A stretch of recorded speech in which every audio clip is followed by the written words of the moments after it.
Dan mana-mana dia akan sebut nama perawi teratas yang terdiri dari kalangan sahabat, itu dia sebut. Nama perawi-perawi lain tak disebut, sebab perawi lain tu banyak perbincangannya. Kalau sahabat ni selesai dah masalah. Dia tidak dipertikaikan. Tidak dipertikaikan. Mereka semuanya adil.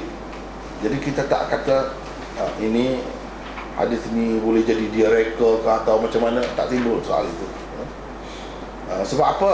Ahlus Sunnah wal Jamaah terima sahabat ini sebagai orang-orang yang adil, kerana Allah Subhanahu wa taala sendiri mentakdilkan mereka. Mentakdilkan artinya memuji, menyebut baik mereka itu.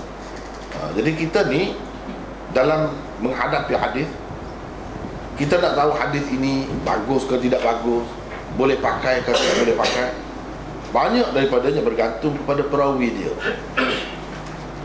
Periwayat hadis itu yang terdiri daripada banyaklah mata rantainya. Nak sampai kepada sahabat tu banyak lagi. Daripada Imam Muslim sampai kepada sahabat ni ada lagi. Tapi di sini tidak disebutkan, sebab ini termasuk dalam Mukhtasar Sahih Muslim, bukan Sahih Muslim yang lengkap. Kena ingat ini Mukhtasar Sahih Muslim. Kalau Sahih Muslim yang asal, yang lengkap, dia mesti ada sanad itu. Ini pun ada sanadnya, cuma tak sebutlah sini sebab nak ringkas. Walau bagaimanapun, perawi teratas sekali, iaitu sahabat, disebut namanya. Sebab itu tidak dipertikaikan. Tidak dipertikaikan. Yang lain-lain banyak kena bincang.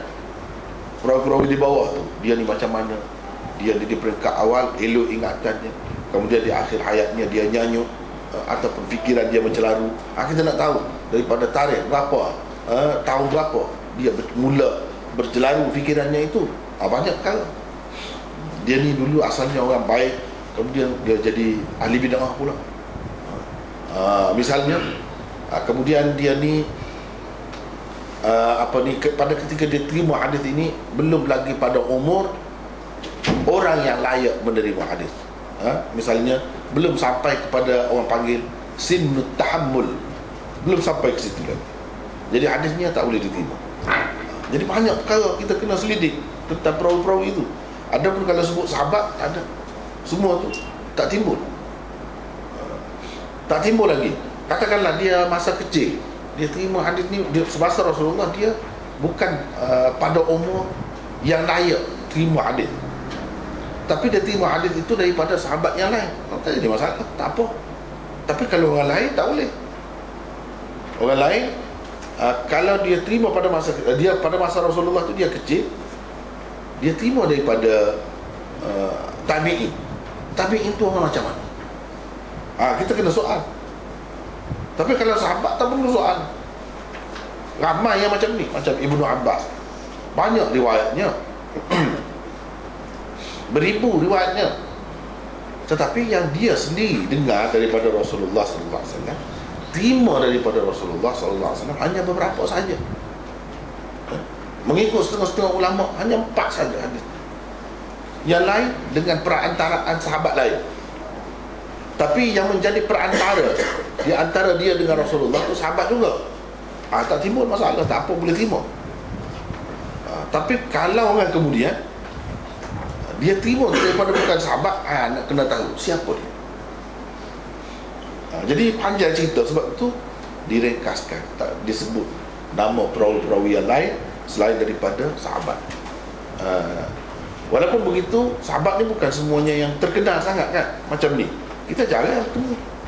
Kalau Abu Hurairah tu selalulah, Anas bin Malik selalulah.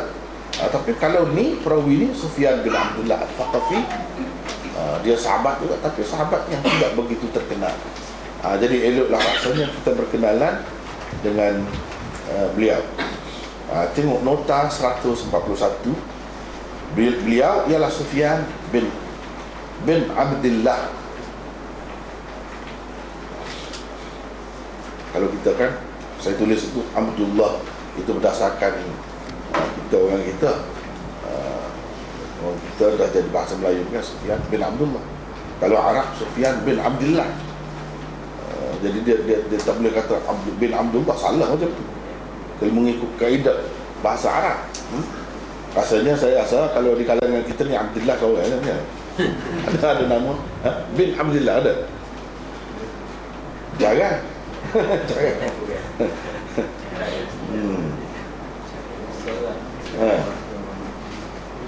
Jadi kira-kira je kalau mengikut bahasa Arab itu yang lebih tepat. Abdullah.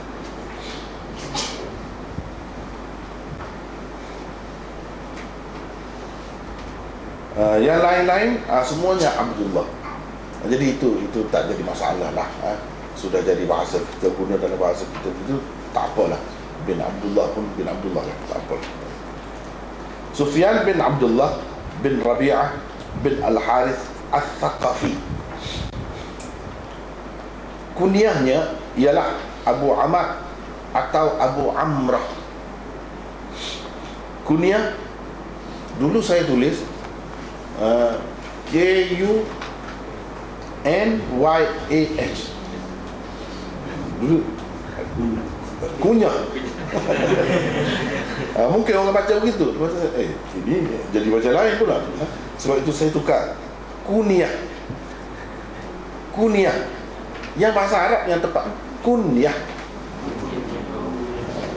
Tapi kalau kita tulis untuk Melayu boleh jadi orang baca kunyah kan. Kunyah bukan kunyah. Kunyah itu maksudnya nama panggilan. Nama juga, nama panggilan. Dia orang Arab ni dia ada beberapa nama. Nama panggilan, nama gelaran, nama julukan kita kata, nama sebenar. Ini kunyahnya, iaitu nama panggilannya. Nama panggilannya ialah Abu Amr atau Abu Amrah. Dia lebih suka dipanggil begitu. Kalau dia ada anak namanya Amr, dia lebih suka panggil Abu Amr. Kalau anaknya ada nama Amrah, Amrah itu perempuan, Amrah, bukan Umrah. Amrah. Kalau anak dia ada nama Amrah, perempuan, dia lebih suka dipanggil Abu Amrah. Sama juga Ibnu. Kalau dia tu tak ada anak, dia tak ada anak lagi, dia tu Ibnu Yusuf misalnya, Ibnu macam-macam. Ibnu Khaldun kita biasa dengar kan, Ibnu Khaldun, dan lain-lain lagi. Itu pun kunyah juga. Dan bila kata Abu ni tidak semestinya yang disebut selepasnya betul-betul anak dia. Begitu juga Ibnu, yang di atas, di selepas dia tu ayah dia, tak mesti begitu. Boleh jadi Abu, kita kata dalam bahasa Arab sekarang ni Abu Syaukah, buah durian, bapak duri, bapak duri. Padahalnya dia bukan ada anak ke apa, tak ada guna-guna. Dia guna begitu. Kadang-kadang untuk seseorang manusia, bukan buah macam tu, seseorang manusia, tapi dia mengharapkan ada sifat itu ada pada dia. Tafaul misalnya Abul Khair. Khair itu bukan nama anak dia pun. Dia mengharapkan banyaklah kebaikan akan berlaku daripada. Itu semacam harapan doa. Abul Jud. Jud maknanya bapa murah. Dia nak sangat sifat murah itu adalah sifat yang baik. Padahal anak dia tak ada nama macam itu pun. Jadi kita kena ingat sama juga Ummu, Abu Ummu, Ummu Abdillah, Ummu Amar. Kalau perempuan dia ada anak, dia lebih suka dipanggil macam tu. Itu orang panggil kunyah. Bahasa kita tak ada guna begitu, tak ada guna. Ummu Rabi'ah, kalau anak dia nama Rabi'ah, Ibu Rabi'ah, itu pun kunyah. Dan itu bukan namanya yang sebenar. Namanya yang sebenar lain. Macam di sini nama sebenarnya Sufyan. Abu Amr ataupun Abu Amrah itu adalah kunyahnya. Kunyahnya. Kunyah. Tapi kita buat Kunyah, kunyah itu jadi Melayu lah. Itu kena sesuatu yang kena faham. Dari segi bila kita baca bahasa Arab ni, benda yang kita kena faham itulah. Jadi tidak semestinya abu yang selepas tu anak dia betul-betul. Ada kalanya anak saudara dia boleh jadi. Misalnya Aisyah, isteri Rasulullah SAW, ada disebut kunyahnya. Kunyahnya ialah Ummu Abdillah. Mungkin kita kata takut dia dapat juga anak dengan Rasulullah, tapi mungkin mati semasa kecil kan. Anak tu nama Abdullah. Mungkin kita fikir begitu sebab umur. Sebenarnya dia tak dapat anak pun, solat pun tak dapat dengan Rasulullah SAW.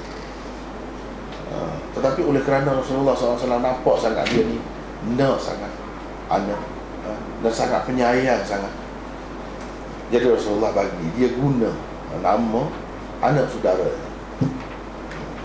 iaitu Abdullah bin Az-Zubair, anak kepada kakaknya Asma binti Abi Bakar. Ada nama Abdullah. Jadi Nabi benarkan dia pakai kunyah, menggunakan nama anak saudaranya Abdullah. Tidak salah, boleh kita guna begitu. Jadi macam dia ada anak seseorang, sebenarnya itu bukan anak dia. Jadi penggunaan kunyah ini sangat luas.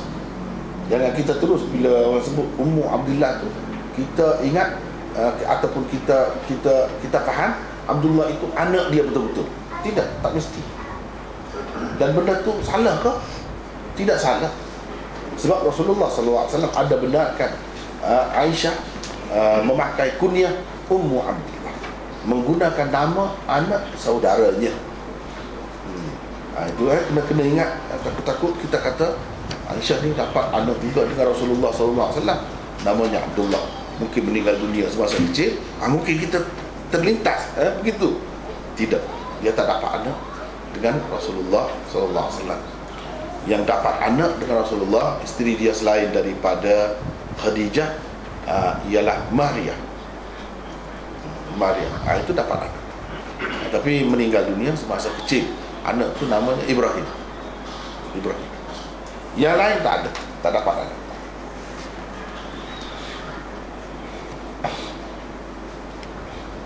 Satu lagi, Ibnu. Bila kata Ibnu, kunyah juga. Anak, tidak semesti yang tersebut selepas itu betul-betul ayahnya. Ada kalanya datuknya, datuk yang paling dekat. Orang panggil Al-Jaddul Asfal, datuk yang paling dekat. Ayah kita, ayah kepada ayah. Itu Al-Jaddul Asfal, datuk yang paling bawah. Mungkin datuk yang Ibnu tadi bukan ayah dia, bukan datuk dia yang dekat, tapi datuknya yang jauh. Yang jauh tu datuknya yang kedua, yang ketiga, yang keempat, yang kelima. Boleh berlaku macam tu. Macam Ibnu Rusd, itu bukan nama datuk dia yang dekat, tapi datuk yang jauh. Namanya Muhammad bin Muhammad bin Muhammad. 3 keturunan Muhammad, terus Muhammad. Kemudian ada lagi atas tu Ahmad apa semua, Rusd, baru bertemu Rusd, jauh. Biasa juga diguna begitu. Jangan terus kita bila sebut Ibnu Rusd, kita terus menganggap Rusd itu nama ayahnya. Itu silap. Kita kena tahu, boleh jadi ini datuk yang keberapa ya. Jadi kita kena tahulah silsilah nasabnya itu. Kena tahu silsilah nasabnya. Apa ni kita panggil susur galur, keturunannya itu kena tahulah. Sebab dia ambil berat tentang keturunan, ambil berat. Dan kita boleh tahu sampai ke mana. Kenapa kalau keluarga tu semua disebut misalnya Ibnu Rusd. Kenapa tak sebut yang lain? Dia ada latar belakangnya, bukan saja. Kira-kiranya inilah orang yang mula-mula membuat perubahan dalam keluarga, dalam keturunan, yang perlu diingati jasa. Itu maksud dia. Bukan saya sebut itu. Yang dipilih tu Ahmad bin Hanbal. Hanbal itu bukan ayahnya, datuk dia. Ahmad bin Muhammad bin Hanbal. Hanbal itu datuk. Jadi kita nak tahu ini datuk yang keberapa, susah juga. Tak ada ketetapan itu. Jadi kita kena tengok, kena tengok sejarah dia, nama dia, dari segi susur galur keturunan daripada dia sampai seterusnya. Kita akan bertemu di situ. Imam Syafi'i. Siapa Syafi'i? Selalu kita gunakan Imam Syafi'i. Bukan nama dia pun. Namanya Muhammad. Orang dulu alim-alim biasanya Muhammad. Itu nama pilihan. Nama yang dianggap berkat. Sehingga kadang-kadang kalau kita baca dalam sejarah 7 keturunan. Tadi Ibn Rushd itu 3 saja kan. 7 Muhammad. Apa macam tu cintanya kepada Nabi sallallahu alaihi wasallam. Ni kalau kita belajar hadis ni, kita semakin timbul rasa cinta itu. Dan sepatutnya begitu. Sebab yang kita belajar ini sabda-sabda Rasulullah sallallahu alaihi wasallam ataupun perbuatannya ataupun pengakuannya, pengesahan daripadanya. Itu maksud hadis. Dia akan marilah bila kita kenal ini orangnya Rasulullah sallallahu alaihi wasallam. Dia akan timbul rasa cinta yang luar biasa. Akan timbul. Lambat laun dia akan datang. Benda macam tu. Jadi pada situlah macam kita sebut, tak apalah, kita kembali kepada yang tadi, Syafi'i. Itu datuk yang keberapa? Syafi'i nama. Bukan datuknya yang dekat pun. Jauh. Tapi dia ambil nama Syafi'i, ada kait dengan yang datuk. Tapi kalau kita tanya, kenapa dikaitkan dengan yang itu, tidak dengan yang lain? Jawabnya seperti tadi. Itulah dalam keluarganya orang yang mula-mula membuat perubahan yang besar. Kalau kata keluarga ulama, bila sejarah bermula ni ulama dalam keluarga, ini orangnya yang mula-mula. Jadi disebut, dikaitkan nama itu. Kalau mula-mula masuk Islam, siapa di antara keluarga kita dalam keturunan ini? Disebutnya itu sebab itu jasanya sangat besar kepada keturunan, kepada generasi kemudian. Jadi dikaitkan dengan yang itu. Jadi banyaklah perkara-perkara yang menjadi pilihan untuk dikaitkan nama seseorang itu dengan keturunannya. Banyak sebab. Itu kita kena perhatilah tengok. Ini sebab ini sebab ini sebab ini. Kadang-kadang macam Imam Bukhari, Al-Ju'fi. Ju'fi itu bukan keturunan dia pun. Ada satu orang yang memerdekakan salah seorang nenek moyangnya dan menyebabkan nenek moyangnya itu masuk Islam. Jadi dia sebut nama orang tu sebagai mengenang jasa dan mengenang budinya. Itulah yang kita dapati dalam budaya dan tamadun Arab ni. Sangat menarik sebenarnya kalau kita kaji. Tapi kalau kita tak tahu kan, kita sebut sajalah nama tu. Apa sebab dikaitkan dengan orang ni? Apa sebab dikaitkan nisbah ini, nisbah ini? Apa kena gunanya? Itu kita tak akan tahu. Baiklah. Sufyan bin Abdullah bin Rabi'ah bin Al-Harith As-Saqafi. Bila kata As-Saqafi, maknanya daripada keturunan Bani Thaqif. Bani Thaqif semuanya akan dikatakan As-Saqafi. Seorang lagi yang terkenal sebagai seorang yang sangat zalim dalam sejarah ni, Hajjaj bin Yusuf As-Saqafi. As-Saqafi, Bani Thaqif. Jadi sahabat ini pun dari kalangan Bani Thaqif juga, daripada keluarga itulah. Kunyahnya ialah Abu Amr atau Abu Amrah. Sufyan bin Abdullah As-Saqafi memeluk agama Islam bersama-sama rombongan Thaqif.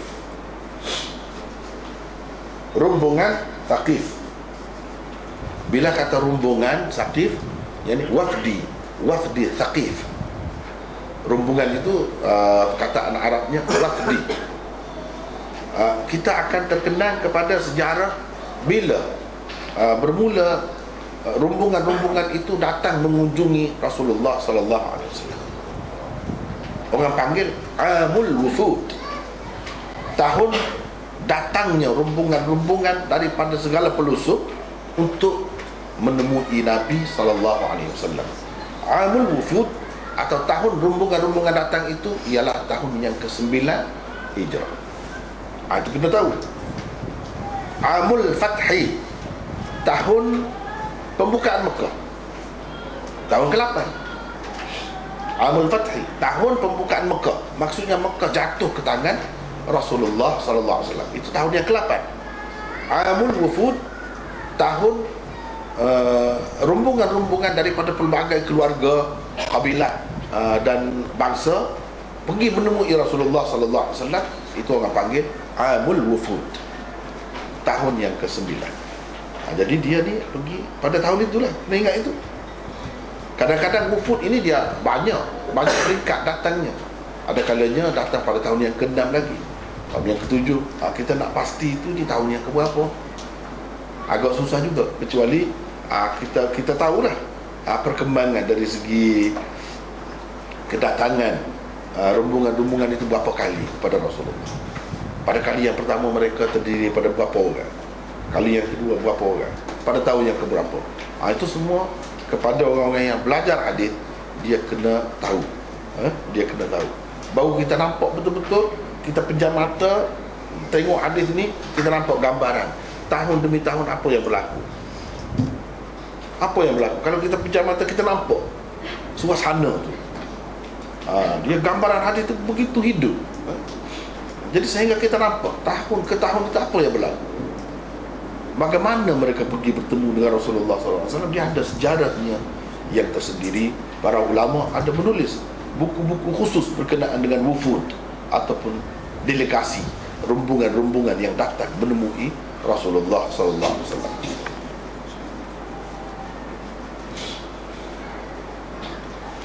Sayyidina Umar telah melantiknya sebagai pemungut zakat dan sedekah orang-orang Taif.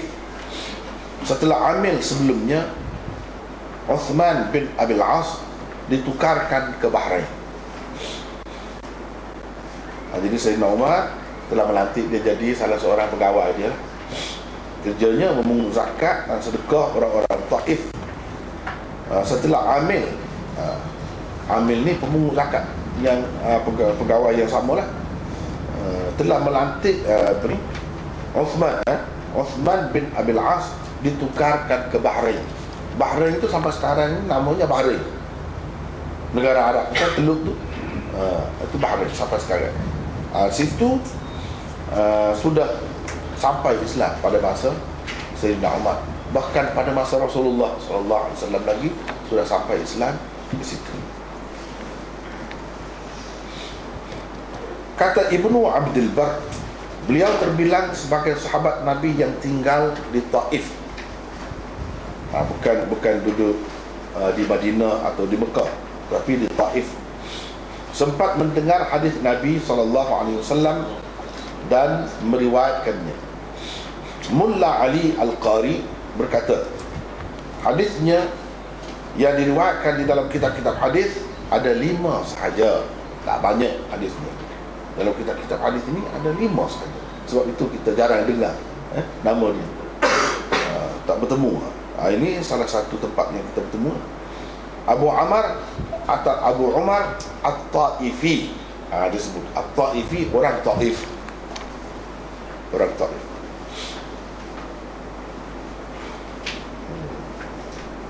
Dia sahabat ini, ada yang ada diriwayatkan daripadanya hanya 5 hadis macam ni. Ada juga, ada yang 1 hadis pun tak ada diriwayatkan daripada dia. Padahal dia tidur bangun di masjid Rasulullah SAW. Tapi orang tak ada riwayat. Dia pun tidak riwayat, dia diam. Orang lain sudah ada cerita, dia bagi keluar kepada orang lain. Dia buat kerja lain. Sahabat-sahabat ni sebenarnya tidak mudah nak menyampaikan hadis sikit-sikit, hadis sikit-sikit. Hadis tidak, dia tidak begitu. Kalau setengah-setengah tu, kalau dia tidak ingat betul-betul lafaz yang digunakan oleh Nabi SAW, dia tak mahu. Dia tak mahu sebut. Lebih baik dia cerita pendapat dia sendiri, kesimpulan yang dia faham, begitu. Dia tak mahu sebut Rasulullah SAW bersabda begini-begini. Dia takut. Dia takut tersalah. Takut tersalah. Setengah-setengah tu kalau kita baca dalam sejarah sahabat-sahabat ini kan, bila dia nak sebut hadis tu merah muka dia. Kadang-kadang menggigit. Dia takut. Sahabat macam tu. Setengah-setengah tu, orang lain kata, kenapa kamu ni lama bersahabat dengan Rasulullah? orang lain banyak meriwayatkan hadis, kamu tidak. Dia takut.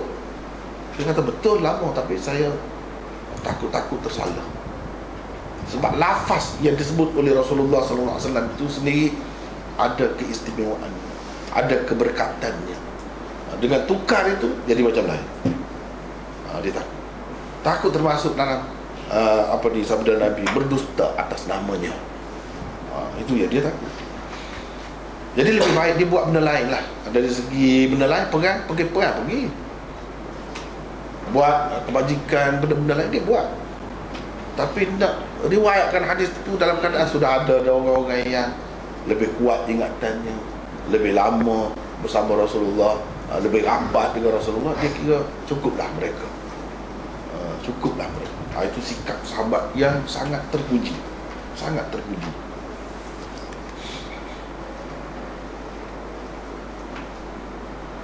Kalau kita tengok misalnya Abu Hurairah, dia agak banyak meriwayatkan hadis kan. Kalau kita belajar, kita tahu latar belakang macam mana. Dia dapat doa yang khusus daripada Rasulullah sallallahu alaihi wasallam, menyebabkan dia tak lupa terselepas. Sebab itu dia yakin, dengan yakin. Kemudian dia pun lebih bersifat guru, banyak mengajar, terlibat dengan masyarakat ni. Ada pun macam Sayyidina Uthman, Sayyidina Abu Bakar, dan ramai lagi. Hadisnya tak banyak sebab dia sibuk dengan perkara lain, tidak sibuk nak cerita hadis Rasulullah SAW. Tapi apa yang mereka buat itu tentunya berpandukan hadis Rasulullah SAW juga. Itu tentu. Dari segi meriwayatkan hadis, mereka pun tak banyak. Padahal lama Sayyidina Uthman itu memerintah. Lama. Dia tu menantu Rasulullah SAW, sangat rapat. Tapi hadisnya tak banyak. Jadi jangan kita kata, kita anggap orang sahabat yang hadisnya kurang, maka kurang rapat dengan Rasulullah SAW, atau Rasulullah tak begitu percaya kepada dia. Jangan sekali-kali anggap begitu. Bahkan mereka masing-masing ada kerjanya sendiri, ada peranannya sendiri. Setengah-setengah sahabat itu, mereka ni ahli ibadah, lebih ke situ. Jadi hidupnya penuh dengan ibadat. Nak tahu macam mana cara beribadat, boleh tengok dia. Tengok orang lain cerita macam mana sahabat-sahabat. Jadi kalau kita tengok kan, Rasulullah SAW di akhir hayatnya bersembahyang pada bulan Ramadan. Sembahyang tarawih lah, kata ulama itu sembahyang tarawih. Malam yang pertama sudah sembahyang tarawih, ramai juga. Malam yang kedua semakin ramai. Malam yang kedua tunggu semakin ramai. Bila Rasulullah keluar tu, ikut dia. Malam yang ketiga masjid tak muat dah, sampai keluar masjid.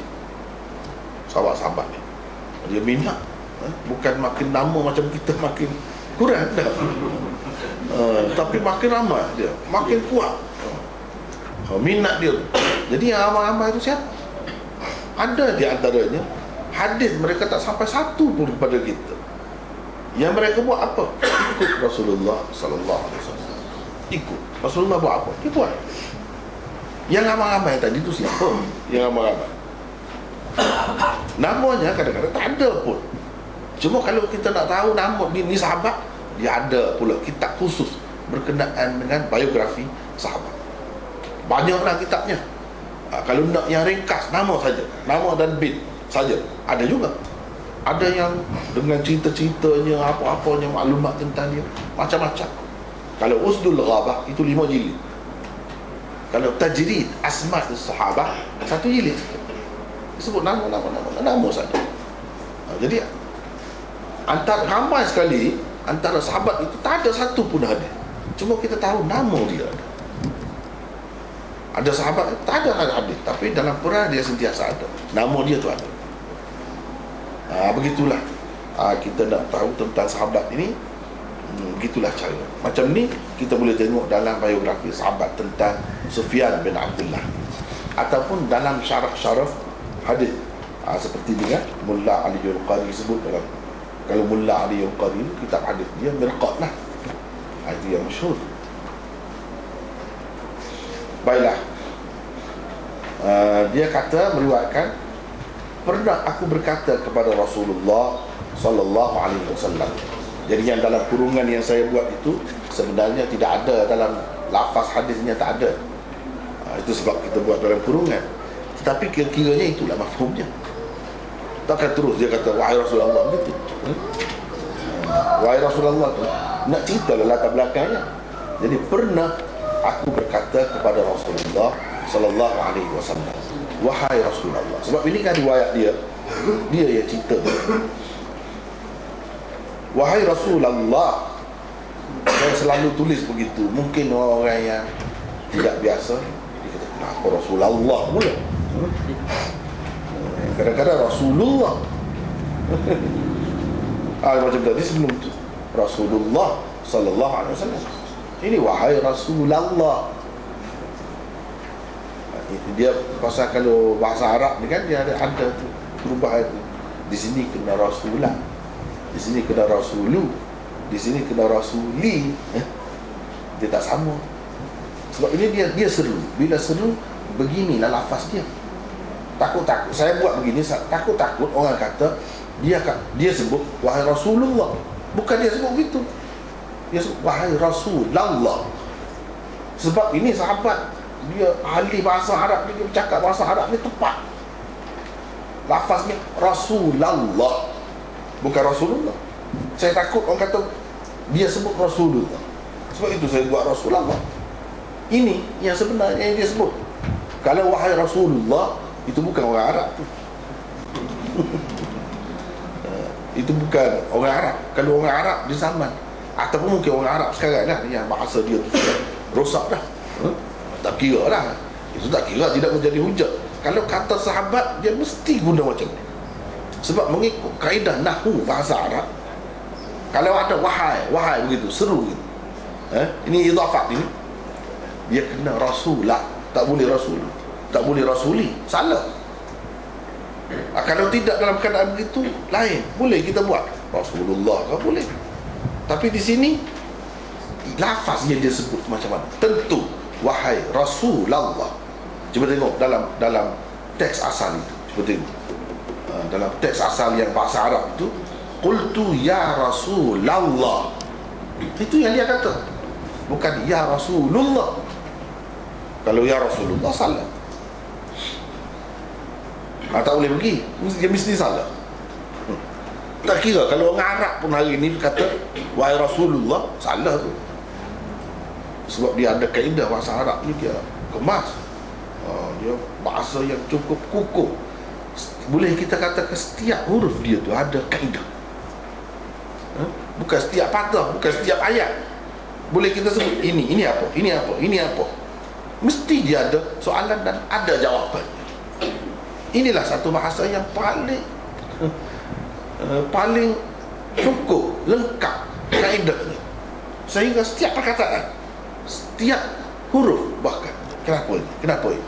Boleh kita sebut, ada kaedahnya.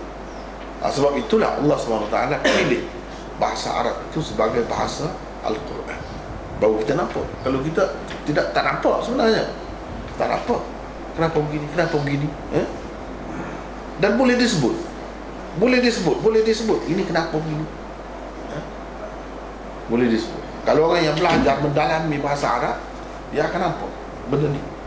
Misalnya qala, contoh saja nak bagi nampak. Qala asalnya qawala. Orang yang belajar bahasa Arab dia tahu. Yaqulu asalnya yaqulu. Kenapa jadi qala? Boleh sebut, boleh cerita sebabnya. Kenapa qawala itu jadi qala? Boleh sebut. Sebabnya dia ada kaedah. Taharrakatil waw wan fataha ma qablaha, qulibatil waw alifan fasara qala. Itu kaedahnya. Setiap waw yang berbaris, sebelumnya berbaris di atas, qa wa la. Qa berbaris di atas, waw itu mesti ditukarkan dengan alif. Jadilah qala. Kenapa ditukar waw itu dengan alif? Tanya pula kan? Tanya lagi, kenapa waw itu ditukar dengan alif? Jawabnya, waw itu huruf illat. Apa makna illat? Sakit. Kita panggil kalau Melayu huruf saksi. Saksi. Saksi macam mana? Tanyalah ahli bahasa Melayu ya. Saksi macam mana? Apa maksud saksi? Tanyalah ahli bahasa Melayu yang senangnya. Sebab kita tidak nak bincang itu. Kita nak bincang itu. Kalau Arab dia panggil huruf illat. Illat tu maknanya sakit. Orang baris. Baris dalam bahasa Arab maknanya tanggungan, bebanan, kerja, tugas. Itu makna baris. Dia bukan saja ada baris. Untuk apa ada baris? Nyusah saja kita kata. Sekali Rasulullah, sekali Rasulullah, sekali Rasulillah. Nah, yang mana satu nak pakai? Nyusah saja. Jangan kata begitu. Dia ada maksud tu. Dia ada maksud. Maknanya bebanan, tugas, kerja, peranan. Orang sakit, dia sudah sakit, kita nak bagi tugas kepada dia. Patutkah? Nak bagi beban kepada dia, dia sudah sakit, kita nak bagi beban lagi kepada dia, patut ke? Tak patut. Kemudian baris ni yang paling berat. Baris apa? Dia boleh cerita. Yang paling berat baris di bawah, baris di hadapan. Baris yang paling ringan ialah baris di atas. Baris di atas tu paling ringan. Kira-kiranya ada tanggungan, ada bebanan paling ringan. Paling ringan pun dia sakit. Cuba kita perhati, dia sakit. Jadi orang yang sebelumnya itu dia sihat, huruf sihat. Selain daripada alif, waw, ya, semua sihat. Tiga ni yang sakit. Oh, panjang tu kalau nak bincang. Panjang sangat. Itu orang panggil falsafah bahasa Arab. Dia ada falsafah. Setiap perkataan kita boleh sebut. Kenapa begini? Kenapa begini? Kenapa begini? Jadi bila kita sampai ke satu peringkat, barulah kita kata, oh, patutlah Allah pilih bahasa Arab ini sebagai bahasa kitab suci. Akhirnya kita akan berkata begitu. Itu contoh, baru contoh. Jadi tak sepatutnya orang yang sakit itu dibebankan dengan sesuatu. Jadi tak ada baris, mati itu ada kosong. Kosong daripada tanggungjawab, daripada bebanan.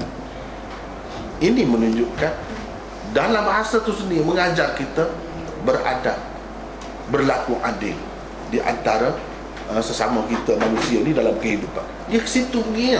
Sebab itu orang kata bahasa itu jiwa bangsa, betul. Dia menampakkan kebijaksanaan, kecerdikan dan kehalusan budi bahasa.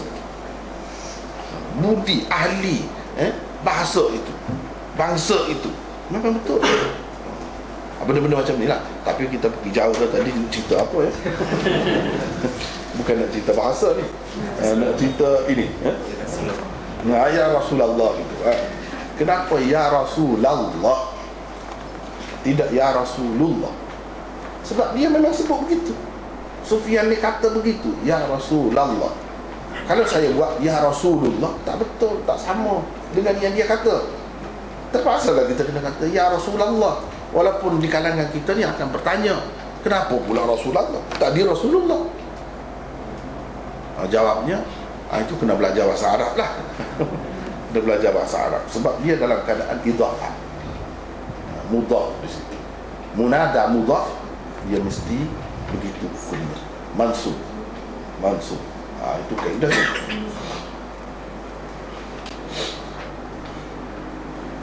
Ajarkan kepadaku suatu perkara dalam Islam yang mana aku tidak perlu lagi bertanyakan siapa pun tentangnya selepas ini. Ajarkan kepadaku suatu perkara dalam Islam. Qul li fil Islam qawlan la as'alu anhu ahadan ba'dak. Di situ kita ada nota di situ 142. Maksud Sufyan ialah suatu perkara atau ajaran yang jelas dan benar-benar merangkumi Islam selengkapnya, baik berkenaan dengan hukum hakam, budi pekerti, atau perkara-perkara yang bersangkut paut dengannya, atau sesuatu perkara yang dapat memenuhi semua sekali hak-hak dan tuntutan Islam. Itu maksud pertanyaannya. Jadi cara tanya ataupun nampak dia ni orang cerdik. Yalah, kalau nak tanya banyak sangat ajaran Islam tu yang Nabi ajar. Nak tahu yang merangkumi, yang paling asasi, yang mana-mana pun mesti masuk di bawah tu. Apa? Itu yang dia nak tahu. Ringkas saja pertanyaannya. Itulah sebaik-baik pertanyaan. Dan Rasulullah SAW pun jawab ringkas juga. Katakan, amantu billah fastaqim. Dalam riwayat ini, dalam setengah riwayat dia kata tsumastaqim. Itu saja.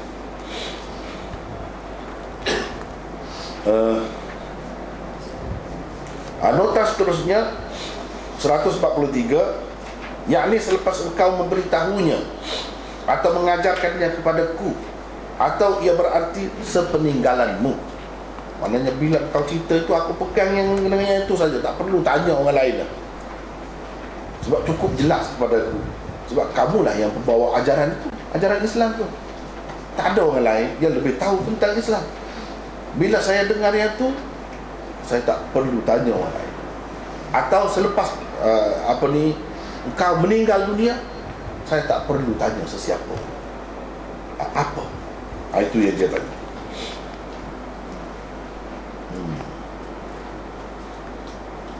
Dalam hadis Abi Usamah pula disebutkan, selainmu. Ini Abi Usamah mana pula? Kita kata, kita kena ingat ya, ini adalah kitab Sahih Muslim yang ringkas, mukhtasar. Dalam yang asal itu dia ada beberapa saluran riwayat. Nak sampai kepada Sufyan bin Abdullah, ada beberapa saluran riwayat. Melalui sanad ini, sanad dia panggil, saluran riwayat itu sanad lah. Sanad ini begini, ini orang-orangnya, perawi-perawinya. Melalui sanad yang kedua begini-begini. Jadi ada beberapa sanad, beberapa saluran riwayat.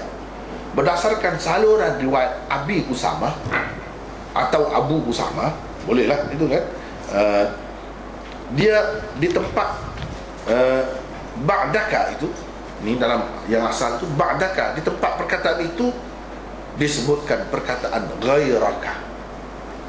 Maksudnya selain, saya tak perlu tanya sesiapa pun selain. Dalam riwayat yang pertama tadi, selepasmu, sepeninggalan, saya tak perlu tanya sesiapa pun. Itu bezanya. Kenapa ada perbezaan begini? Kenapa ada perbezaan begini melalui saluran riwayat ni? Perkataan ini, melalui saluran riwayat ini, perkataan ini. Dia ada beberapa sebab yang kita perlu tahu.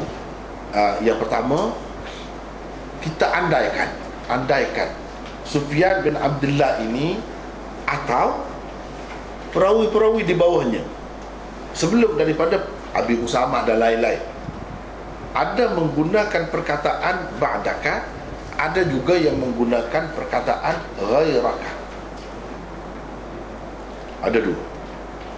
Kalau kita andaikan Sufyan bin Abdullah sendiri telah menggunakan dua perkataan ini, kepada orang ni dia kata ba'daka, kepada orang ni satu lagi, saluran lagi, dia kata ghairaka.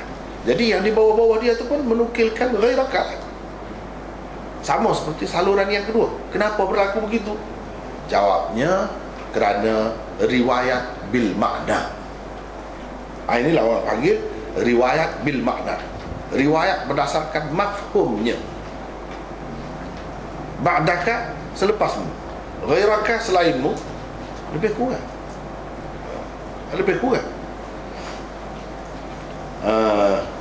Jadi riwayat bil makna boleh dibenarkan. Yang Imam Muslim nak ceritanya berdasarkan dua saluran ini, satu itu saja yang berbeza, perkataan itu satu. Yang ni kata ba'daka, yang satu lagi kata ghairaka. Yang lain-lain tak ada berbeza, sama saja. Walau bagaimanapun, yang satu tu disebutkan. Mungkin orang kata, kenapa perawi ni tak ingat dengan baik? Boleh jadi yang asal tu Sufyan disebut satu saja, sama ada ba'daka atau ghairaka. Sebab dia cerita berapa kali? Dia cerita berapa kali? Kalau kita andaikan sekali saja, kalau sekali salah satu lah.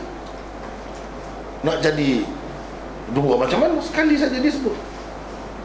Tapi mesti ke seseorang itu bila dia ada sesuatu pengalaman dengan seseorang yang besar, seseorang yang agung, mulia macam tu, dia hanya cerita sekali saja kepada orang di bawah dia. Macam mana kita tahu mesti sekali tu? Macam mana? Bahkan sepatutnya kalau kita ada satu peristiwa besar kan, kita akan beberapa kali cerita. Itu yang sepatutnya, logiknya. Bila beberapa kali itu, kita nak pastikan setiap kali kita sebut tu betul-betul sama ke? Susah tu. Kalau berlaku kepada kita sendiri sekalipun, misalnya kita bermimpi, kita nak cerita mimpi kita, mimpi itu sangat besarlah kepada kita, sangat penting, dan dia menjadi kenyataan pula, terutamanya dalam kehidupan kita selepas itu. Contoh saja ni, bila kita cerita mimpi, takkan tak ada dulu kemudian sedikit sebanyak tu perkataan yang ditukar. Sebab kita tidak rakam perkataan kita tu. Yang kita kali pertama buat, kita rakam. Setiap kali kita nak cerita, mesti kita ikut macam tu. Mana ada? Zaman sekarang ni ada rakaman macam-macam bentuk pun tak ada orang buat begitu. Apatah lagi di zaman awal tu, di mana tidak ada segala kemudahan ini. Jadi lebih-lebih kurang tu tak kisahlah. Yang penting jadi nak cerita, dia ada perkara-perkara pokok, perkara-perkara pokok yang utama dalam cerita mimpi itu tidak terlepas. Cukuplah. Itulah yang berlaku kepada hadis ini. Ia tidak sama dengan Quran. Kalau Quran mesti lafaz macam tu, tak boleh macam lain. Hadis tidak begitu. Sebab dia boleh apa yang kita panggil riwayat bil makna. Boleh sah, diterima. Tidak kata salah, asalkan tak lari mafhum umumnya itu, sehingga jadi benda lain. Terus tak berlaku begitu. Tetap menggambarkan benda yang sama. Jadi kalau sedikit sebanyak ada perbezaan itu, kita tak boleh kata dia terlupa. Dia sengaja guna perkataan itu. Jadi bila orang bawah dia terima berdasarkan yang berbeza tu lah. Yang ni terima berdasarkan guna perkataan berdasarkan apa yang dia terima. Yang itu berdasarkan apa yang dia terima. Jadi benda ni mungkin sekali berlaku. Takkan dia cerita sekali. Jadi dia cerita banyak kali. Sebab itu kalau kita tengok saluran riwayat tu berbeza-beza, menunjukkan banyak kali dia cerita. Yang di bawah tu tidak sama orangnya. Sebab itu kita kena tengok hadis ni begitu. Macam sekarang ni kita baca Mukhtasar Sahih Muslim ni, tak ada saluran riwayat tu, tak ada. Sebab dibuat untuk ringkas. Walau bagaimanapun, kadang-kadang kita akan bertemu dalam ringkasan Sahih Muslim ni, dia sebut dalam hadis Abi Usamah, yang ni saluran riwayatnya disebutkan selainmu. Mana tempat selepasmu tu bukan selepasmu, tapi selainnya. Itu saja perbezaan. Yang lain-lain tidak ada beza. Di sini menunjukkan apa ni kita panggil dalam istilah hadis kedhabitan. Rapi. Setiap perawi itu apa yang dia dengar, dia dapat gambarkan betul-betul seperti yang dia dengar. Betul-betul amanah. Yang dia dengar ba'daka, dia akan riwayatkan ba'daka. Yang dia dengar ghairaka, dia akan riwayatkan macam itu.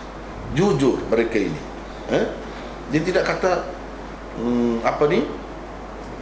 dia tak ingat. Bukan masalah tak ingat, dia ingat, memang dia dengar begitu. Jadi dia sampaikan kepada orang di bawah lagi berdasarkan apa yang dia ingat. Dan kita dapat tahu perbezaan di antara beberapa saluran riwayat itu di sini sahaja. Yang lain-lain tidak ada beza. Itu penting dalam hadis.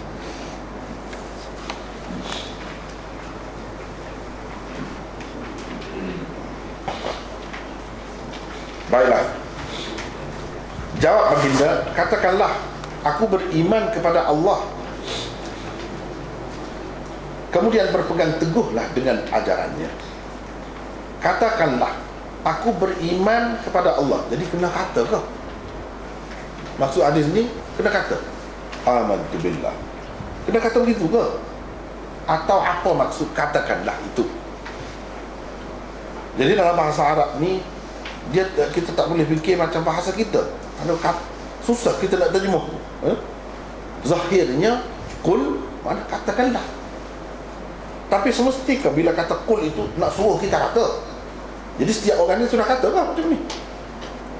Tak kata kan? Jadi bila tak kata tak salah. Atau macam mana? Itu kita kena faham. Dalam masalah nak memahami hadis ni, kadang-kadang dia banyak perkara kena faham. Cuba tengok di sini.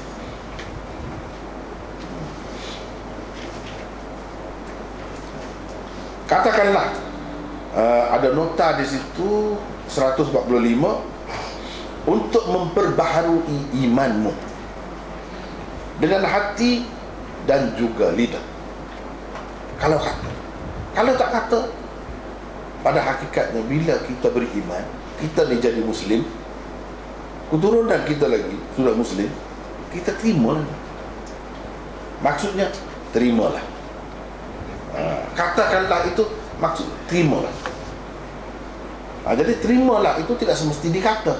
Kita sudah terima dah. Keturunan kita lagi terima dah. Bila kita, ataupun kalau kita baru masuk Islam, mengucap 2 kalimah syahadat, itu mana terima lah.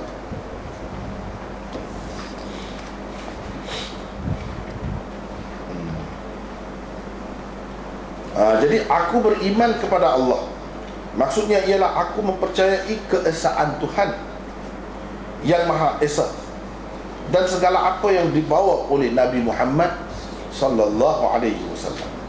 Itu makna aku beriman kepada Allah.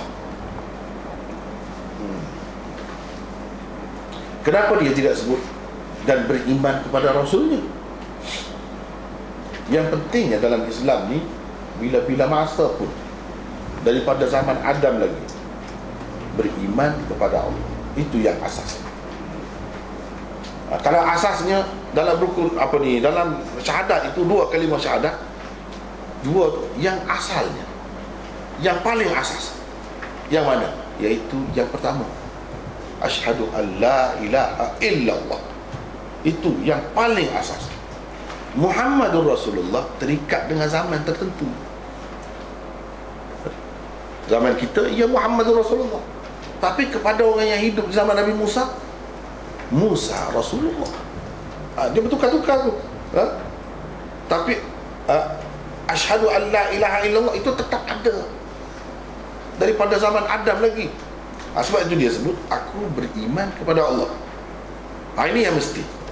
Tak boleh tak ada yang ini. Dan semua nabi-nabi dahulu mengajarkan benda yang sama.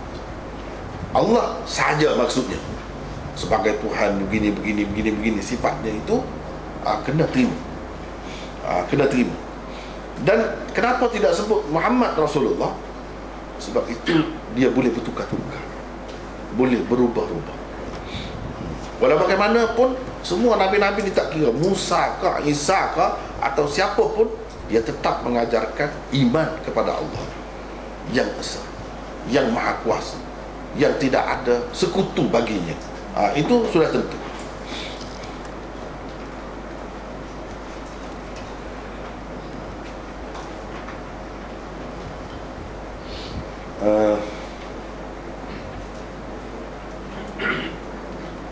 Kemudian berpegang teguhlah dengan ajarannya. Inilah ajaran yang merangkumi, yang paling merangkumi. Kemudian berpegang teguhlah dengan ajarannya. Ajarannya itu sesuai dengan zaman masing-masing, dibawa oleh nabi-nabi dan rasul. Yang sesuai dengan zaman itu kena ikut itulah. Zaman lain pula kena ikut yang itu. Berbeza-beza lah di situ. Berpegang teguh dengan ajarannya, itu maksudnya fastaqim atau thummastaqim, beristiqamah. Nota di bawah tu 147, maksud sabda Nabi SAW ini ialah apabila engkau menerima Allah jua sebagai Tuhan dan Rabbmu, maka abdikanlah dirimu kepadanya semata-mata. Penuhilah hak-hak Allah dan tuntutan-tuntutan agamanya di sepanjang kehidupan. Biarlah perjalanan hidupmu benar-benar bersesuaian dengan tuntutan keimanan kepada Allah dan kehambaanmu kepadanya. Itu maksud. Kemudian beristiqamahlah dengannya. Itu maksud beristiqamah dengannya. Bila kata Allah itu Maha Esa, bukan kata saja, kena bukti lah. Apa tuntutannya? Bila kata tiada Tuhan melainkan Allah itu, jangan kata saja, tapi kena penuhi segala tuntutannya, tuntutan agamanya di sepanjang kehidupan. Maknanya kita akan menolak sebarang bentuk kesyirikan. Bila kita kata tiada Tuhan yang lain selain Allah, maka kita nak tolak semua yang lain. Sampai bila-bila, mana-mana yang bertentangan dengannya kita akan tolak. Itu maksudnya.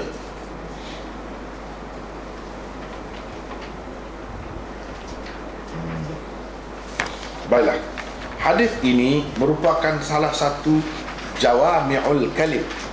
Ini satu istilah panggil jawami'ul kalim. Apa makna? Hadis yang sedikit lafaznya tetapi artinya sangat luas dan mendalam. Inilah salah satu hadis yang ringkas tetapi mencakupi semua ajaran Islam yang pernah diungkapkan oleh Rasulullah sallallahu alaihi wasallam. Dalam 2 ayat pendek saja, Nabi sallallahu alaihi wasallam telah merangkumkan semua sekali intipati ajaran Islam. Beriman kepada Allah dan terus beristiqamah dengannya, itulah ruh ajaran Islam.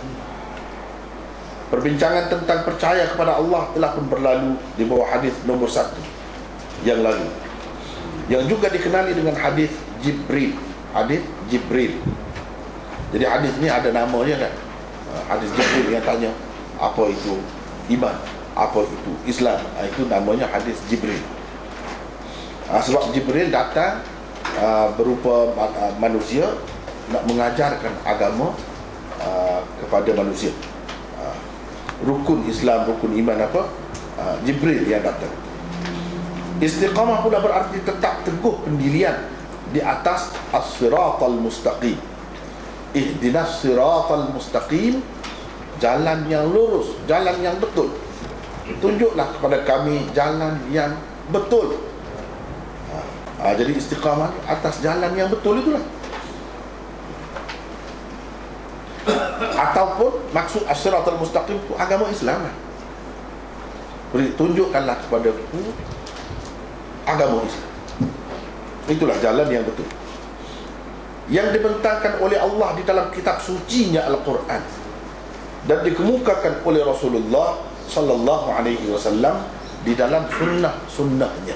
Jadi kita tetap teguh berpegang ataupun mengikut ajaran yang diajarkan oleh Al-Quran dan Sunnah. Itulah maksudnya as-siratal mustaqim, yang diperintahkan supaya kita beristiqamah. Itu istiqamah atas apa? Atas kata tadi lah. Ia juga berarti menjunjung segala titah perintah Allah dan menjauhi segala larangannya secara berterusan. Secara berterusan. Itulah yang dikatakan istiqamah. Ia juga berarti menjunjung segala titah perintah Allah dan menjauhi segala larangannya secara berterusan dengan penuh rasa taat setia. Itu maksud istiqamah. Itulah kemuncak makam seseorang hamba Allah. Istiqamah adalah suatu makam yang apabila seseorang sampai kepadanya, tidak perlu lagi dia merentasi makam-makam lain untuk mencapai kesempurnaan ruhaninya. Bila sampai situ, maknanya sempurna. Hadis itu nak tahu sempurna tak sempurna macam betul. buat semua dah ke tidak? Tuntutan Al-Quran dan Sunnah, dan buat itu secara berterusan ke tidak? Secara berterusan dengan rasa penuh taat setia ke tidak? Tanya diri sendiri. Kalau sudah buat semuanya, mampu buat semuanya, maknanya sudah sampai ke makam yang sangat sempurna, kemuncak dalam Islam. Tapi sebenarnya kita cakap mudah kan? Ya, saya pun cakap saja kan. Nak buat tu belum tentu lagi. Belum tentu. Sebab tuntutan Islam ni luas, banyak sangat. Kadang-kadang sampai masanya kena perang. Sanggup pergi perang? Sanggup mati? Itu sanggup mati. Kalau terus sanggup sampai masanya yang tepat. Jangan tak tepat. Jangan tak tepat, mati sajalah, tak kena gaya. Kerana semangat jihad yang meluap-luap, kita terpengaruh dengan sesuatu, pendapat suatu ajakan misalnya, padahal ia tak tepat, tak kena, tak boleh. Istiqamah mana mesti tepat. Jangan gopoh, jangan terlalu lambat sangat. Yang perlu segera, tapi dengan cukup jelas. Pada ini yang kita dapat tentukan dan kita sanggup memenuhinya. Itu bukan senang. Kalau nak bagi harta mungkin kepada yang banyak harta tu mudah lagi. Nak kurbankan nyawa bukan senang. Contohnya kita tengok sahabat tu macam mana. Sahabat tu bila diseru untuk perang, terus pergi perang. Nak buat apa? Dia buat dengan sepenuhnya. Itu yang sempurna. Jadi daripada sekecil-kecilnya sampai sebesar-besarnya. Jadi kalau memenuhi tuntutan Allah, apa tuntutan Allah untuk kita? Nak jadi seorang yang soleh, kena soleh tu daripada muda, daripada kecil sampai tua, sampai mati. Nak tetap macam tu bukan senang. Kita ni ada cabaran dalam hidup kan. Ada cabaran nak itu, nak ini, kadang-kadang tersasul. Bukan senang nak istiqamah tu. Dalam segala cita-cita mesti kena ingat itu. Kerana Allah, kerana agamanya, tidak terpesong, tak lari. Walaupun nampak macam dunia buat, tak lari, tetap dengan pendirian. Itu bukan senang nak buat macam tu. Belajar bukan sehari dua. Daripada peringkat bawah sampai ke peringkat universiti, sampai ke peringkat paling tinggi, tak berubah pendirian. Apa maksud? Apa yang kita nak? Bukan senang tu. Kalau berniaga, cari duit pun sama juga. Daripada awal sampai akhir, jaga halal haramnya, jaga semua, jaga zakatnya, jaga semua. Bukan senang. Kemudian yang kita buat bukan satu perkara saja dalam hidup ni. Dalam berkeluarga, daripada awal sampai akhir betul-betul ikut Quran dan Sunnah. Bukan senang. Masing-masing ada cabaran. Suami ada cabaran, isteri pun ada cabaran cara dia. Nak memenuhi dengan betul-betul, sehingga kita boleh kata macam Rasulullah kata, khairukum li ahli wa ana khairukum li ahli. Sebaik-baik kamu ialah yang terbaik untuk keluarganya, untuk isteri dan keluarganya, dan akulah yang terbaik di antara kamu untuk keluarga. Dia boleh kata macam tu. Kalau nak tanya lah. Dia bagi tanya isteri dia, tanyalah urusan dalam rumah, tanya. Dia yakin sampai begitu. Bolehkah kita yakin begitu? Nak tanya isteri kita, tanya bagus ke tidak kita dalam rumah. Di situ akan nampak kelemahan, kekurangan. Walau bagaimanapun, bila kita ada as-siratal mustaqim, kalau kita terpesong, tersasul sedikit banyak, kita tahu ini landasan kita. Cepat-cepat kembali ke landasan itu. Senang kan bila ada panduan ini. Itulah keistimewaan Islam, dia ada panduan. Panduan dalam segala jelas, cukup jelas. Bukan macam agama lain, dia tak ada jelas, tak ada panduan. Kita semua cukup, tinggal lagi nak buat. Nak buat tu banyak pula lah cabarannya. Cabaran ini semua cabaran terhadap istiqamah ke tidak? Itu sebenarnya.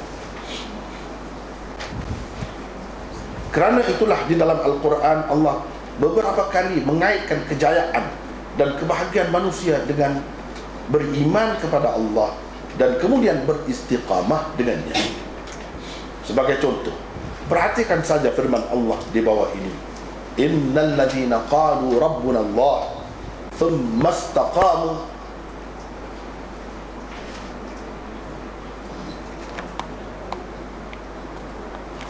fala khaufun 'alaihim wala hum yahzanun.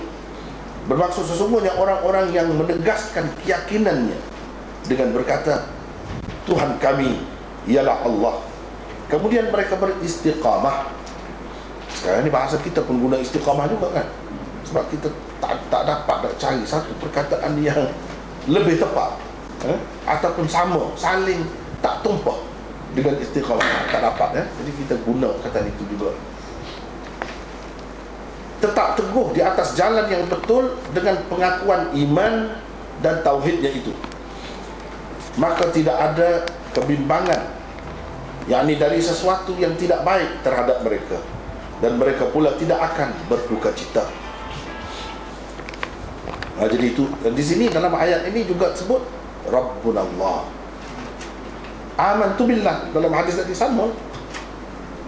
Kemudian tsumastaqamu, fastaqim, atau dalam riwayat yang lain tsumastaqim, sama. Jadi Al-Quran itu, hadis ini sama dengan ajaran ataupun kandungan Al-Quran itu.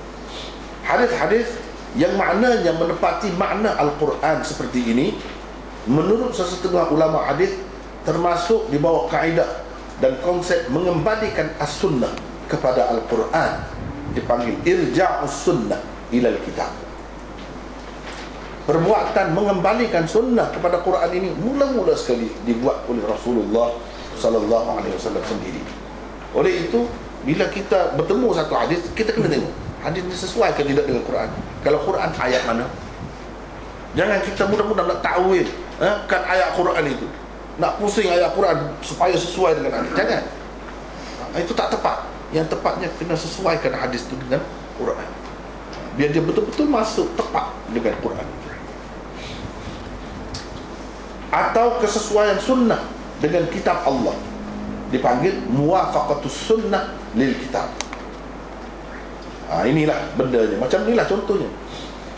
Kiranya ayat-ayat seperti inilah yang telah menjadi panduan dan asas kepada Rasulullah sallallahu alaihi wasallam ketika mengutarakannya di hadapan Sufyan bin Abdullah Al-Thaqafi. Jadi kira-kiranya kita kata macam mana bila Sufyan tu tanya, dia kata qul amantu billah thumma istaqim atau fastaqim. Dalam riwayat ini, macam mana Nabi boleh kata begitu?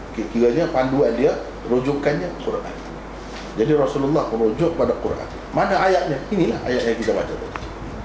Sebab itu jawapan dia tu tepat dan merangkumi.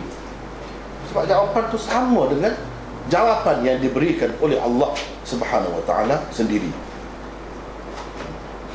Sesetengah imam dan ulama umat berpendapat sabda-sabda Rasulullah sallallahu alaihi wasallam itu kebanyakannya berpunca daripada Al-Quran, atau ia merupakan kesimpulan daripadanya.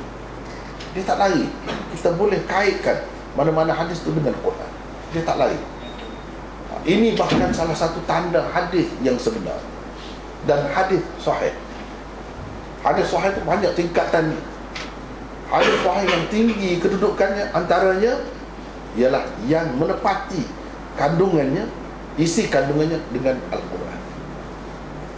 Kita kata jadi kalau itu macam itu benda yang sama. Tidak sama. Sebenarnya lafaz tadi berbeza sedikit sebanyak, tetapi membawa maksud yang sama. Kira-kiranya Rasulullah SAW walaupun hadis dia ni banyak, sebenarnya tak lari daripada Al-Quran. Boleh kita rujuk yang banyak-banyak tu kembali kepada satu saja. Bahkan saya boleh katakan ajaran Islam ni walaupun banyak kan, kita boleh kembalikan kepada beberapa prinsip sahaja, beberapa usul sahaja. Banyak-banyak ini boleh pergi kepada tauhid, ini pergi kepada nubuwah, ini pergi kepada percaya kepada hari akhirat, ini pergi kepada ini. Ada beberapa saja boleh kita ringkaskan. Yang begitu banyak tu tak habis tu nak bilang. Sebenarnya boleh kita ringkas kepada beberapa perkara saja yang utama. Kemudian yang utama tu daripada yang paling utama lagi ringkas. Jadi inilah yang disebut ringkas ni. Amantu billah fastaqim. innal ladzina qalu rabbuna Allah thumma istaqamu. Sama saja.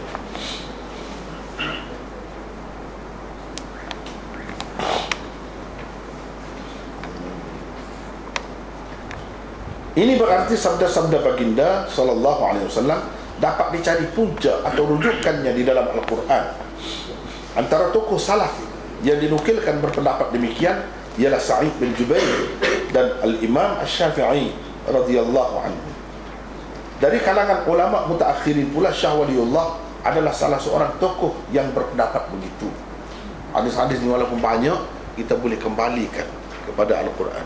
Sebab itu dia tak boleh pisah Quran dengan hadis. Orang nak alim Quran, dia mesti kena hadis.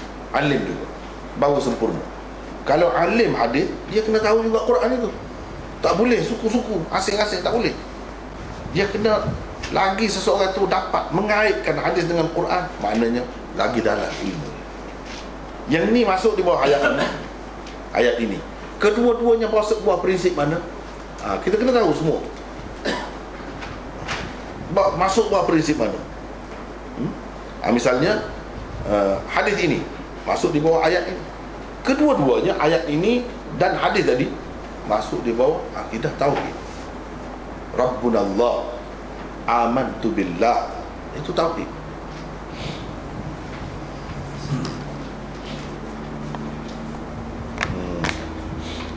Masuk bawah tauhid. Kalau dalam ucapan dua kalimah syahadat, masuk bawah mana? Dua. Asyhadu an la ilaha illallah, masuk di bawah tu, la ilaha illallah. Thumma istaqim atau fastaqim, masuk di bawah mana? Wa asyhadu anna Muhammadar Rasulullah. Bawah tu. Sebab Nabi SAW ajar kita bagaimana nak beristiqamah. Beristiqamah bukan bermakna beribadat semata-mata, tidak. Rasulullah buat macam mana? Itulah istiqamah yang dikehendaki. Jadi kan nampak perkaitannya. Pergi ke situ. Sebab itu besar sangat artinya asyhadu an la ilaha illallah wa asyhadu anna Muhammadar Rasulullah. Semuanya pergi situ. Boleh kita masukkan di bawah itu. Baik. Di dalam kitabnya Al-Khairul Kathir, beliau menulis, saya telah mengkaji punca dan rujukan hadis-hadis berkenaan dengan sembahyang di dalam Al-Quran. Saya dapati semuanya ada di dalam Al-Quran dan berpunca daripadanya. Jadi kalau hadis-hadis tentang sembahyang kan banyak. Jadi hadis Quran, ayat Qurannya tak ada banyak sebut. Disebut secara umum gitulah. Tapi boleh cari, kata dia. Yang disebut dalam hadis itu, misalnya tentang rukuk, ada dalam Quran. Warka'u ma'ar raki'in. Sujud, wasjud waqtarib. Sujud ada. Qiyam wa qumu lillahi qanitin. Diri ada. Semua ada. Jadi kalau dia kata dia kaji hadis-hadis berkenaan dengan perbuatan sembahyang, ada di dalam Quran. Ada di dalam Quran. Takbir wa dzakara asma rabbih fasalla. Fasalla sembahyang. Allahu akbar, sebut nama Tuhan. Ada. Cuma dia sebut dalam bentuk lain. Tapi kalau kita nak kait, ada. Itu mengikut kajiannya. Kata Ibnu Abbas, tidak pernah turun kepada Rasulullah SAW ayat yang lebih berat dan lebih sukar kepada baginda daripada ayat yang memerintahkannya supaya beristiqamah. Inilah yang paling Rasulullah rasa berat. Apa ayat itu? Fastaqim kama umirta. Bermaksud oleh itu, hendaklah engkau, wahai Muhammad, beristiqamah, yang sentiasa teguh di atas jalan yang benar sebagaimana diperintahkan kepadamu.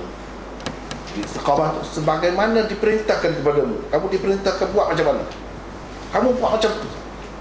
Bukan senang. Kerana nak ikut yang Allah suruh itulah, sampai dia nak kena bunuh, sampai dia dibuang negeri, dihalang, tak boleh duduk di tanah air sendiri, sampai macam tu. Dan sahabat-sahabatnya pun begitu juga. Kalau kita tengok, terutamanya dalam peristiwa hijrah itu kemuncak kebencian bangsa dia, kaum dia kepada dia.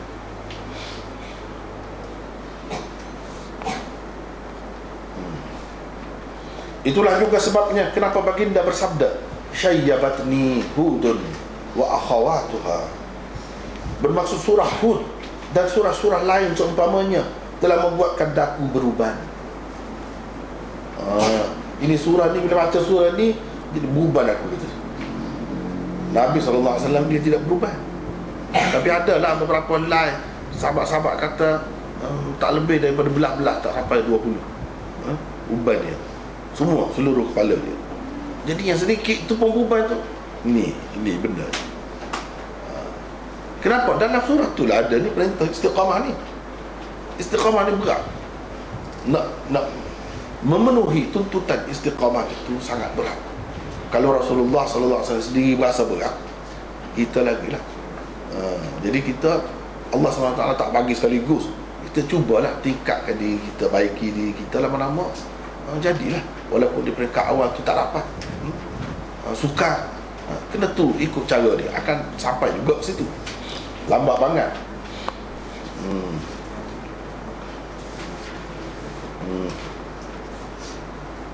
Ketika menyatakan maqam istiqamah, Nabi SAW telah bersabda, istaqimu walan tuhsu wa'lamu anna min afdali a'malikum as-salah wala yuhafizu 'ala al-wudu illa mu'min.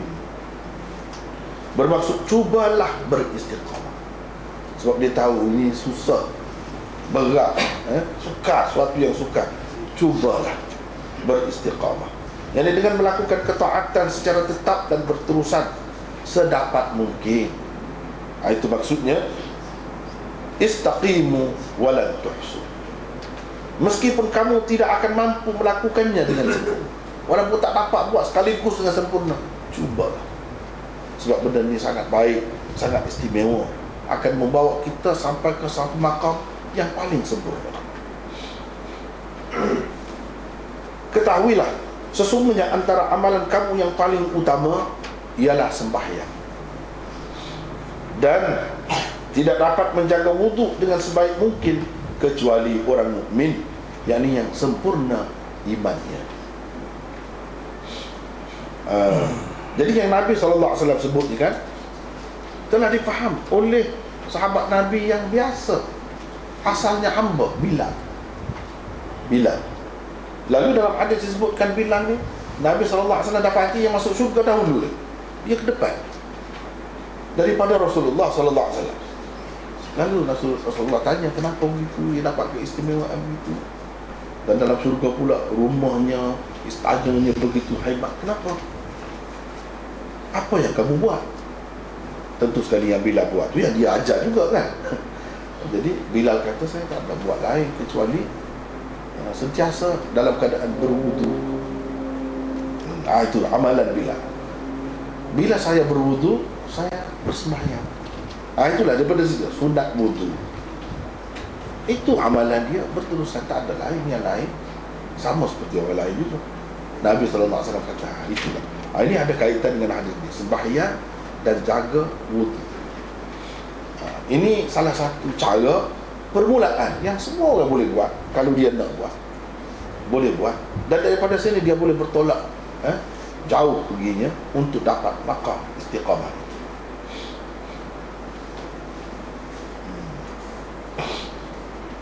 Habis itu. Baiklah, kita buat kesimpulan.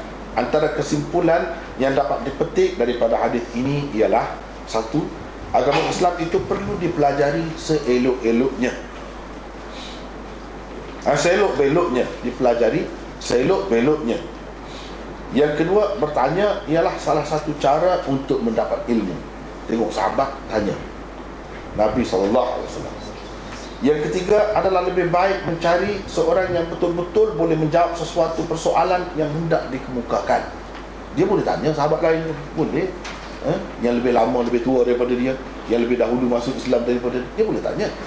Tapi dalam keadaan Rasulullah ada, kenapa tak tanya Rasulullah terus?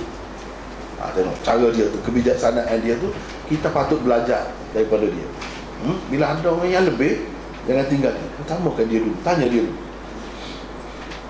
Yang ketiga adalah lebih baik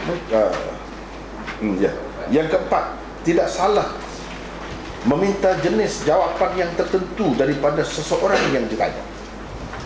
Nak tanya yang macam ni sifat, boleh kita kata begitu, boleh tanya begitu.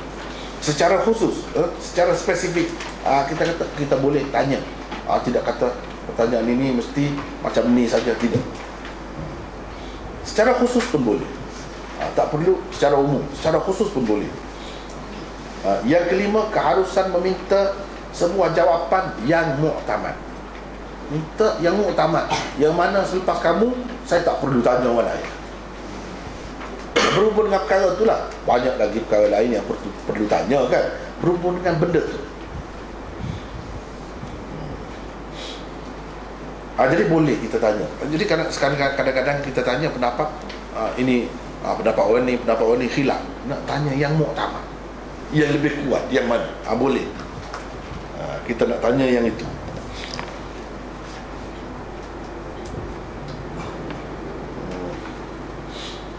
Yang ketujuh, Nabi Muhammad SAW ialah orang yang paling tahu tentang agama Islam. Kena percaya begitu. Tengok sahabat, dia kata tak perlu tanya orang lain.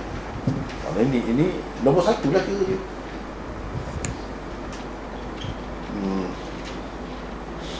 Yang ke-8, tidak ada gunanya berada di atas jalan yang benar buat seketika sahaja. Baru ada faedahnya berada di atas jalan yang benar ni kalau berterusan. Seketika sahaja tak berguna. Ada kalanya menyebabkan penyesalan yang tidak berkesudahan. Misalnya seseorang itu Islam sekejap saja, lepas tu dia murtad, rugi tu. Macam orang yang dapat cahaya, lepas tu dia gelap pula. Yang ke-9, istiqamah adalah satu sifat yang terpuji dan ia selalunya membuahkan kejayaan. Jadi satu perkara ya, istiqamah ni bukan makna tetap atas satu kerja kita, bukan begitu makna istiqamah ni. Setengah orang dia faham gitu, kalau dia jadi tukang gunting sampai mati, itulah yang sebaik-baiknya. Bukan begitu. Bukan begitu maksud istiqamah ni. Atas jalan yang benar, walaupun berubah-ubah rupa dia, keadaannya, sesuai dengan keadaan, kita tetap berada di atas landasan yang benar. Bukan atas satu kerja dan mesti kita kekal dengan kerja tu sampai mati. Tak mesti begitu. Ya, kalau kerja tu memang membawa kepada kejayaan kita, kepada peningkatan kita, ya itu tak apa. Kadang-kadang perlu bertukar-tukar. Perlu bertukar tempat, bertukar tugas kerja. Itu yang perlu. Yang pentingnya kita tetap menjaganya dengan baik atas landasan yang tepat.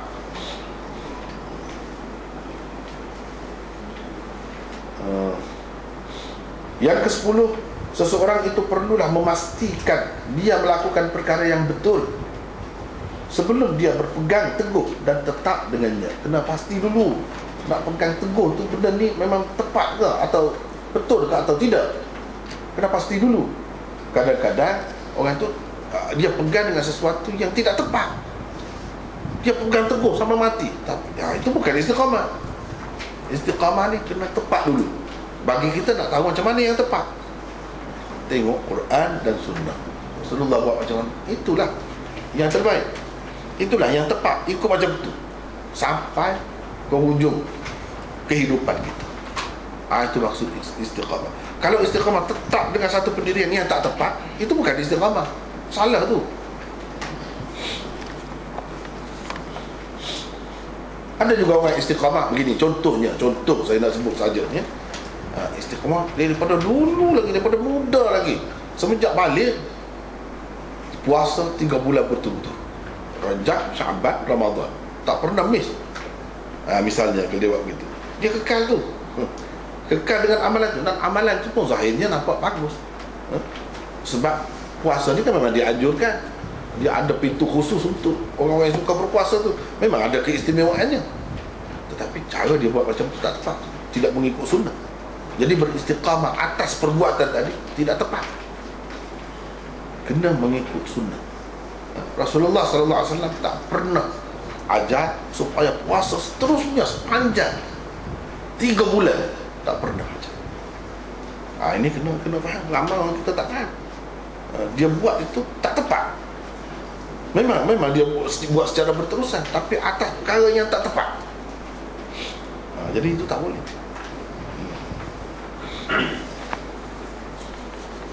Banyak lagi lah contoh-contoh lain yang seumpama itu. Banyak sekali. Orang selalu buat nisfu Syaban misalnya, baca begini-begini, tetap dia buat. Tapi adakah itu berdasarkan sunnah yang sahih? Nabi pernah buat, sahabatnya pernah buat. Adakah begitu? Banyaklah. Bila kita sampai sini, banyak kena cek sekali lagi apa yang kita buat betul-betul ke tidak. Kadang-kadang kita kata betul lah, kita dengar daripada guru. Kita belajar bila 50 tahun dulu. Yang kita belajar apa? Kita perukunan saja. Tak memadai. Itu perukunan bukan kitab yang paling sahih dalam agama Islam. Pengarangnya pun tak tahu siapa. Tak boleh. Tidak bertanggungjawab tu. Ini contoh saja. Jadi kita kena cek balik. Jangan mudah-mudah, kadang-kadang penat saja ya. Penat saja. Satu pihak orang ni nampak relax, dia tak ada susah-susah macam kita. Kita ni ambil daya beragama, tapi sia-sia saja sebab tidak mengikut sunnah Nabi SAW. Sebaik-baiknya walaupun sedikit yang mengikut sunnah. Walaupun banyak, kalau tak mengikut sunnah, sia-sia.